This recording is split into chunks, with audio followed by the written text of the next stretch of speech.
Ada satu hari tu saya terdetik nak check sama ada saya dah kena saman ke tak. Sebab saya selalu tahu dekat highway kadang-kadang saya terlupa ataupun terleka lah yang saya lalu dekat kawasan yang ada kamera AES. Bila dah terlepas je kamera tu saya macam, speed dah lebih ni. Jadi saya tak pasti sebab sekarang kan AES dia tak dia lampu dia tak blip kan. Orang kata dah tak berfungsi. Tapi ada yang mengatakan dia berfungsi cuma dia tak flash.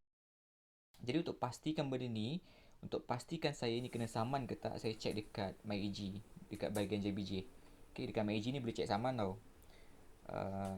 Laman web MyAG. Jadi saya masuk dekat MyAG bahagian JBJ sebab AES diuruskan oleh JBJ. Saya check dekat JBJ, untuk saman tu tak ada, clear. Jadi macam saya macam okay, alhamdulillah tak kena saman. Mungkin yang saya speed melebihi laju. Mungkin meter saya 115 tapi sebenarnya speed sebenar ataupun meter GPS baru 110 ataupun 105 macam itu. Okay, masa saya kembali ke home dekat laman web MyEG tu, saya kembali ke orang cakap dia punya laman utama. Saya nampak satu menu lagi tau. Dia ada JBJ, ada polis, ada majlis perbandaran. Saya tak ingatlah majlis perbandaran apa, tapi adalah menu dekat situ. Saya nampak yang polis. Bila saya nampak tu saya terfikir, kalau AES tak ada, mungkin dalam dalam hati saya terdetik mungkin ada saman speed trap yang dibuat oleh polis trafik. Jadi saya pun klik dekat menu bahagian polis trafik tu, and yes, saya terkejut sebab ada dua saman. Satu bulan 3 tahun 2020, satu lagi bulan 6. Yang bulan 3 tu dah jadi RM300 dan asalnya RM150. Tapi dah jadi 300. Yang bulan 6 still lagi 150. Jadi bila dah check dekat situ, dekat MyEG tu dia ada satu button untuk bayar saman tau. Dekat sini ada saman. Tak silap saya lah kan, saya tak ingat, tapi ada satu button dekat situ untuk bayar saman. Saya klik dekat situ tak boleh tau. Dia kata sistem tak support ataupun dah tak sediakan perkhidmatan bayar saman ke macam tu. Jadi saya terfikir, dekat mana saya perlu bayar saman ni? Kalau nak pergi ke balai trafik, saya rasa macam leceh pula sebab nak keluar, nak pergi, yelah nak pergi balai polis lagi, nak kena beratur. Yelah sekarang kan COVID kan. Dan saya terfikir, saya pernah buat video dulu. Saya pernah buat artikel dulu berkenaan dengan cara bayar saman menggunakan mesin ATM Maybank. Mesin ATM Maybank tau, mesin ATM lain saya tak tahu. Saya check dekat account, saya cukupkan duit dekat account. Okay, duit dah cukup, 100 setengah, 300, 400 setengah. Saya pergi ke ATM Maybank kan. Lepas tu saya masukkan kad dekat ATM biasa ni, dekat ATM biasa masukkan kad, masukkan PIN, lepas tu terus tekan ke bahagian payment. Tak perlu pergi ke bahagian lain-lain urusan, tak perlu. Terus pergi bahagian payment. Lepas masuk ke menu bahagian payment tu, terus ke bahagian mana tak silap saya, bayar saman PDRM. Dia terus ke menu bayar saman PDRM. Dia benda tu macam direct je. Dia tak ada macam nak ke menu ni, nak ke menu, tak ada, tak ada. Pergi ke menu payment, lepas tu menu bayar saman PDRM. Tu je. Lepas tu dekat situ dia akan minta IC. Saya masukkan IC saya lah, masukkan IC saya. Saya tak tahu kalau masukkan IC orang lain boleh ke tak boleh. Sebab itu akaun saya masukkan IC saya.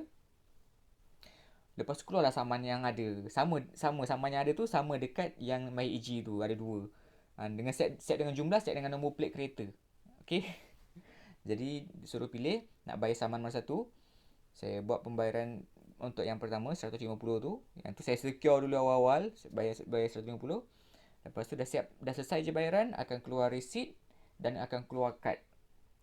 Dan kita kena dan saya perlu masukkan semula kad, masukkan nombor PIN, nombor IC apa semua untuk membuat pembayaran saman yang lain yang seterusnya. Macam itulah proses dia. Senang sangat. Maksud tak perlulah kita bersusah-susah nak pergi ke balai polis trafik. Tak perlu susah-susah saya nak ke balai polis trafik untuk membuat pembayaran saman. Dekat ATM aja boleh. Tapi saya yakin lah mesti ada cara lain lah. Cuma saya tak tahu. Kalau anda tahu, cuba boleh kongsikan dekat bahagian komen cara bayar saman polis trafik ataupun JPJ ke selain daripada menggunakan sistem MyEG ataupun menggunakan mesin ATM. Dan selain daripada pergi ke kaunter Balai Polis Trafik ataupun JPJ. Tapi kalau setahu saya lah, kalau JPJ, kalau kena saman JPJ, memang tak boleh lah nak bayar dekat ATM. Contoh macam saya pernah kena saman dulu, saman apa ni orang cakap, motor KTM RC saya dulu. Saya ada ceritakan kat sini, dekat artikel ni. Saya kena saman plate. Dan saman tu memang kita kena pergi dekat JPJ untuk membuat pembayaran saman. Dia punya proses, saya kena restore balik motor saya seperti asal, bawa ke JPJ untuk orang cakap check. Bila JPJ tu dah check, okey, dah kembali kepada asal, baru dia keluarkan saman. Kalau saya tak datang dalam tempoh yang diberikan, saman tu akan meningkat lah. Tapi kalau saya datang pada tempoh yang 7 hari, tak silap saya dalam 7 hari, jadi saman yang dikeluarkan tu, dia punya compound tu dia tak tinggi lah. Dia just, hari tu saya kena dalam RM100 je. Dan kalau saya melebihi 7 hari, saya tak datang juga ke JPJ, dia akan keluarkan saman automatik RM300. Itu yang saya tahulah, saya ingat saya lah. Jadi yang JPJ, kalau saman JPJ, dia memang tak boleh bayar dekat tempat lain, melainkan saman AES. Cuma tak tahulah sekarang AES ada lagi ke tak, sebab sekarang AES dia macam tak berfungsi, dia punya lampu tu. Sebab saya tak pernah nampak. Kalau dulu selalu nampak juga kan, dia macam flash. Jadi macam itulah.